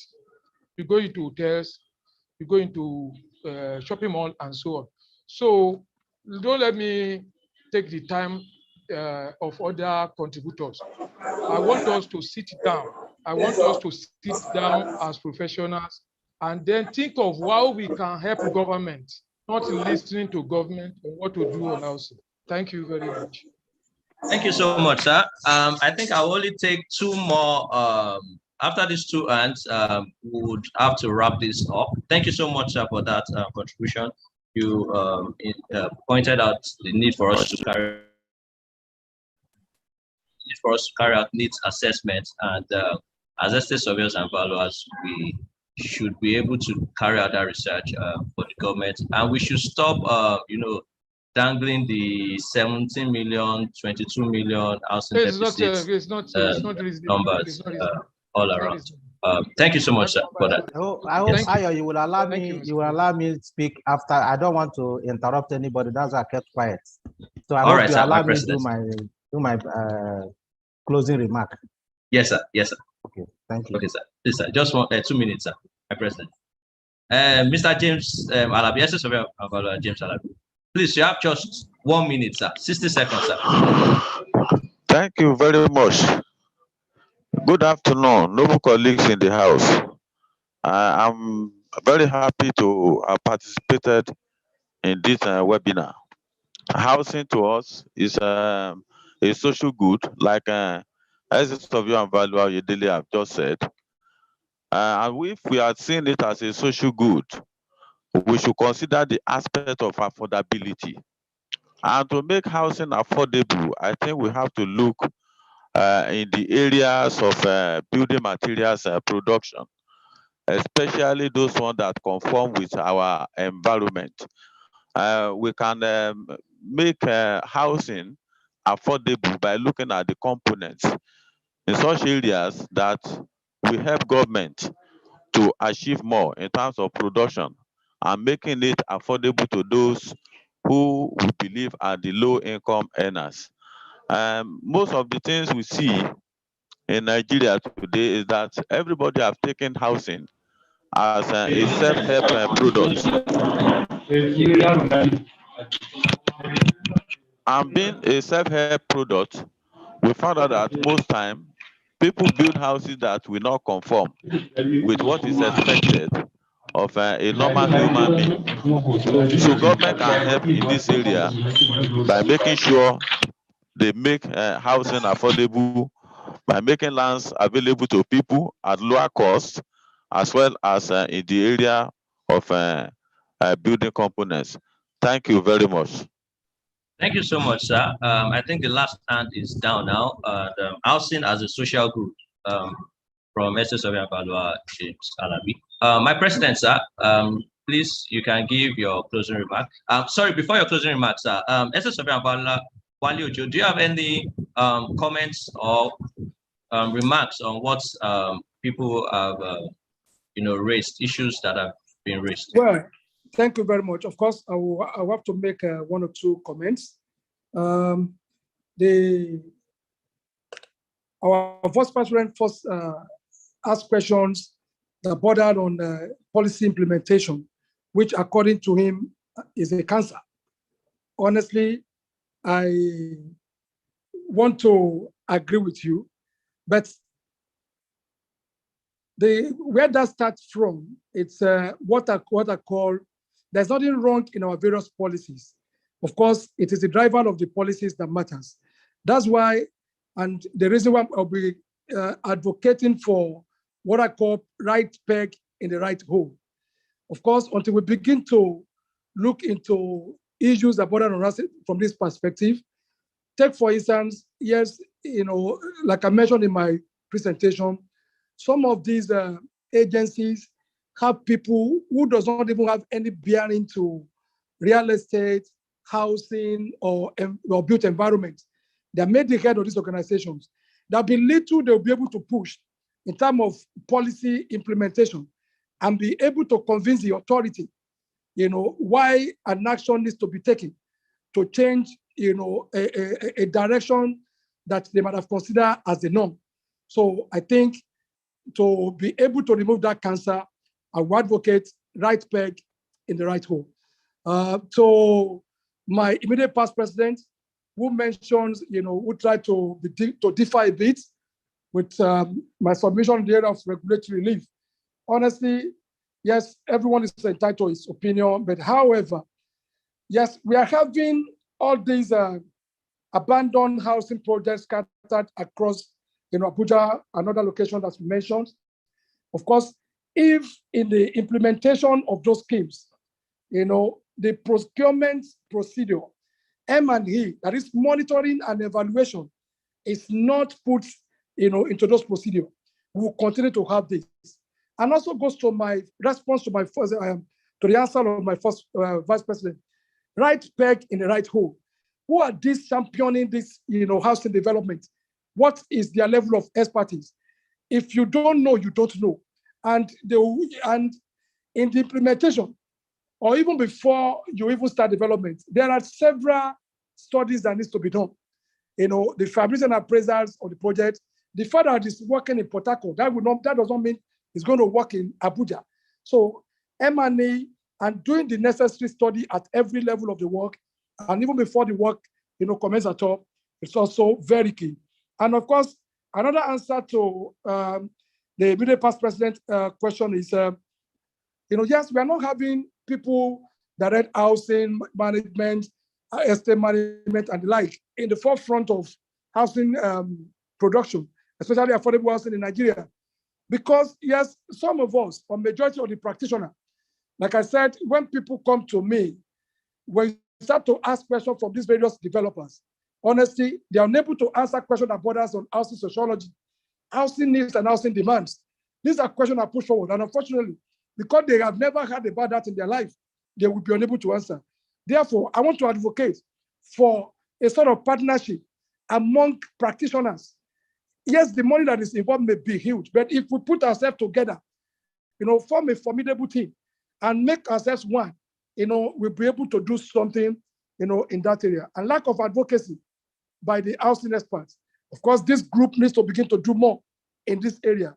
As against promoting, I've seen even on several programs that is being aired by the national body, what you hear more in those programs is agency. Let's begin to push, subjects that will attract or, make people to know that, yes, we are trained for this.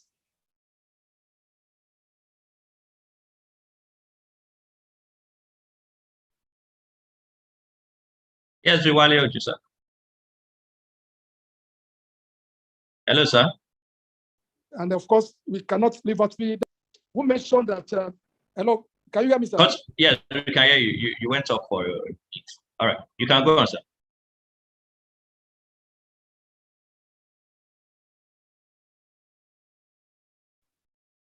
Please go on, sir. Can you hear me, sir? Yes, we can hear you, sir. Hello. We can hear you, sir. Can you hear me, sir? Yes, sir. Hello. Okay, so yes, if you tell me who was the past president, but the one that said, okay, the borders on if his firm approach is my corporation, would they be welcome? Yes, of course, we welcome everyone, but of course, you should also be prepared because we are looking at practice, not just anyone who felt, yes, I want to be there. What we look for goes beyond just making money from the various. We are welcome anytime. And to Essence of your administrative bottleneck, yes, like I said, you can. Every profession cannot, deal.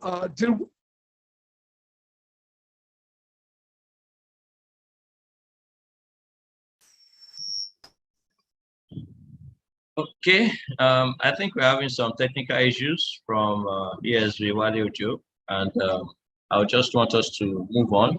ESB Kelvin Ophili, I can see your hands raised, but please, my Oga, permit me, we need to wrap up now. And just give him 1 minute. Okay. My president, sir, thank you so much, sir. ESB Kelvin Ophili, please. Sorry, thank you, my president. Thank you, every moderator. Let me stand on existing protocol so I can save time. I think when we're talking of housing, we're talking of giving accommodation to Nigerians that earn 6 million below, and Nigerians that fall under 100 million poverty line that's been identified and are agreed by government. That's where the challenge is. So I think where the problem is in Nigerian housing challenge is that we've not approached it as housing is a macroeconomic issue. It's not an issue a firm or an organization can address in Nigeria. It's an issue that the economy, the president of a nation, the federation, the states, local governments, federal governments will come together with different professional associations in the housing sector to sit down and tell themselves the truth and now work towards it. So let's not blame our profession for not solving, because it's not something we can solve. Even if we try from now to another 100 years, leave it for our profession, we can't solve it. So it's a macroeconomic issue.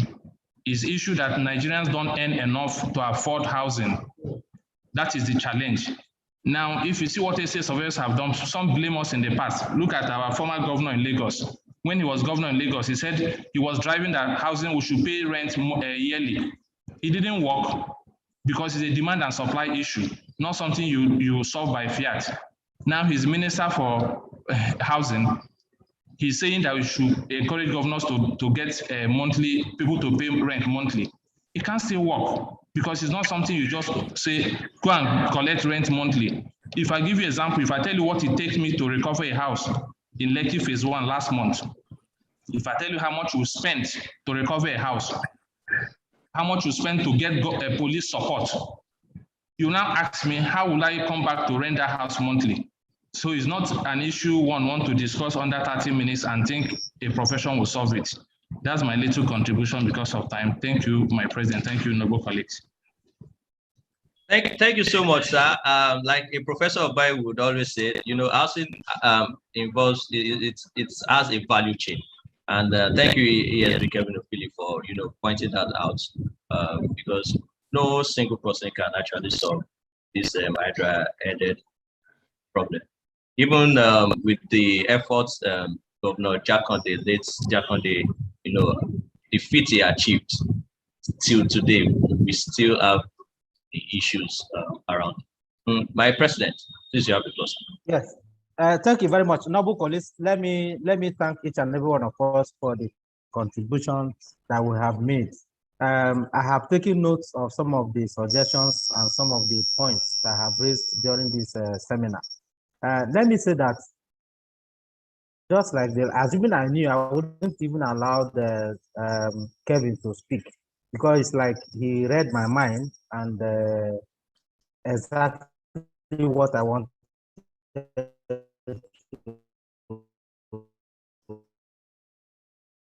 say, that there are certain factors that are outside, mentioned by Wale.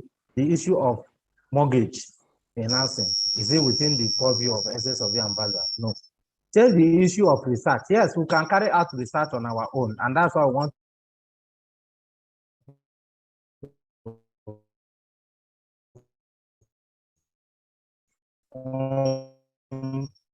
Niesv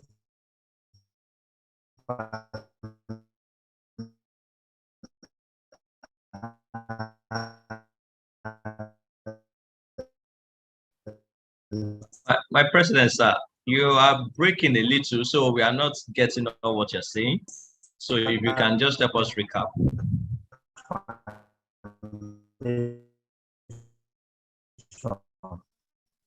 by this Saturday, if council approves. Oh, sorry, but are you hearing me now? Yes, we are Hello? hearing you clearly now. Yes, we are hearing okay, you fine, clearly. better. I said, assuming I knew, I wouldn't have allowed Kevin to speak. It's like I'm going to repeat what he said. There are certain factors when it comes to housing that is outside the purview of an estate surveyor and valuer. Take the issue of mortgage, into mortgage financing. Like some of our members who were able to set up mortgage banks in those days. I remember our late past president Odudu. They were able to set up mortgage bank. Now, if it is as a professional body, we don't have that power. Take the issue of research and development. Just like Wale have said, it is also not within our purview. Yes, we can carry out research, but do we have the financial wherewith to be able to carry out research on building material? The answer is no. So we must limit ourselves into those things that we know we can provide our competencies on. And I want to commend everybody that have made contributions. I have noted some of the things that we have said, which I'm going to present to council, for council to also look at how we are going to improve on the issue of housing. We must not sit at the back seat. We have to be at the front seat. We have to be at the front burner to contribute to the issue of housing. We have already done that with our presentation to the Minister for Works and Housing, and he has recognized our position. Yesterday, our members were at the public hearing on the issue of real estate development in Abuja. And we made a presentation that the Honorable Minister acknowledged our presence in that area. We are doing our best. And let me also say that the issue of Niesv participating in real estate development is not possible because Niesv is not a profit-making organization. Niesv Venture is there, but what we want to do this council year is that we want to also create Niesv cooperatives that will be able to use to apply for opportunities like this. Because if we use Niesv Venture, it might not be able to go through. But if you use cooperative society, it will be able to go through. By this weekend, we are going to present the issue of registering Niesv Venture that will enable us go into real estate development.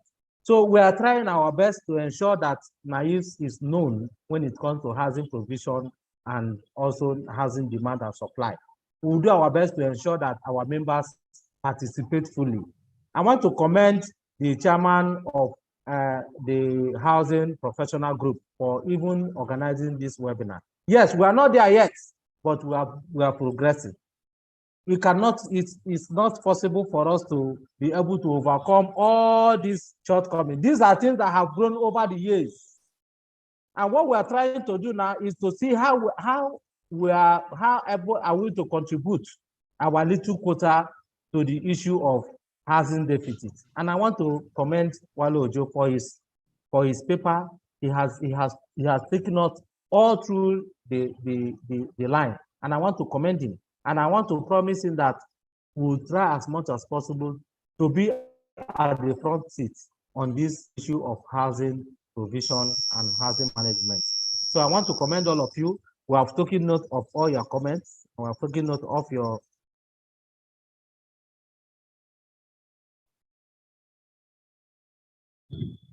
Thank you, my president. All right, I would just like to... I will try as much as possible to bring council approves. Let's be rest assured. Thank you so much. Thank you, my president, sir. Please, that's Niesv Cooperative. Please, I want to beg on behalf of my chairman, professional housing professional group. Let it run through the housing professional group, my president, sir. By the time it is yes, we are not just only the housing faculty. We want to use the Niesv cooperative society to see what we can get as a professional body. Because if we use Niesv Venture is already registered. By the time we use Niesv cooperative, we will be able to get allocation of land and be rest assured that where the housing sector will come in, we will give you opportunity to do that. Thank you so much, sir. Thank you, my president. You. On this note, I'd like to call on, it's been 2 lovely hours. I'd like to call on my chairman to give a vote of thanks, and then we'll call this meeting to a close. Yes, the additional idea. My chairman, sir. Chair. Yes. Good afternoon, everyone. Good afternoon. Let me appreciate first with the president. We thank God he has been here for the beginning of the program up to this end. President, we are really grateful for your coming in and for staying with us and being with us from the beginning to the end. We are really grateful. For the first vice president, we are so grateful for you, for your supervisory role, and for being with us throughout. God bless you, sir. My past president, especially past president Abunta, for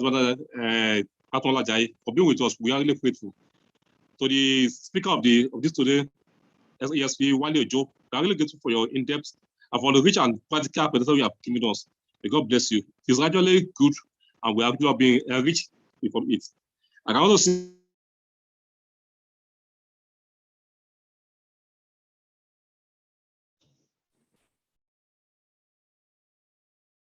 see two chairmen of the faculties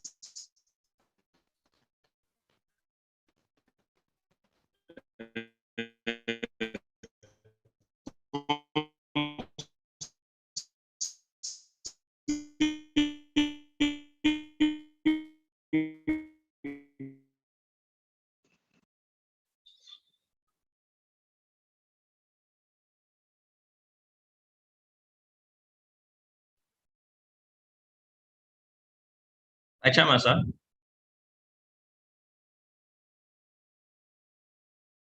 Okay, in order not to keep us waiting, I thank you all. God bless you. Hope to see you once again when we call you again for any of our events.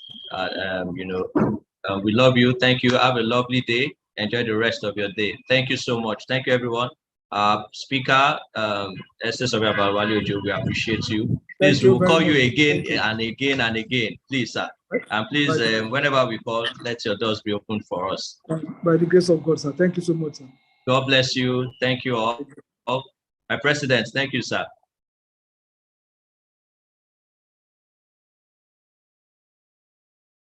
That I participated because these are the things that we use for our policy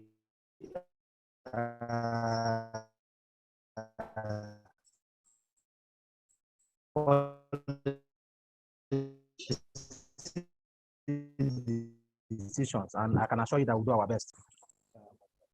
God bless, sir. Thank you so much, sir. I can see thank you all. God bless you.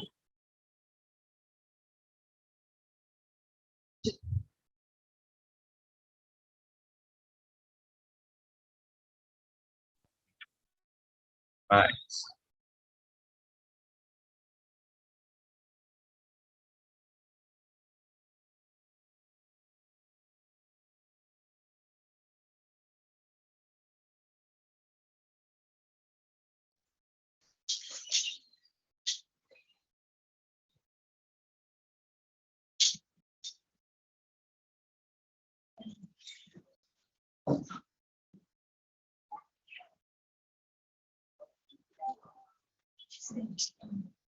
Huh? Yes, sir. It's coming. It's coming. I'm sure with him. Okay.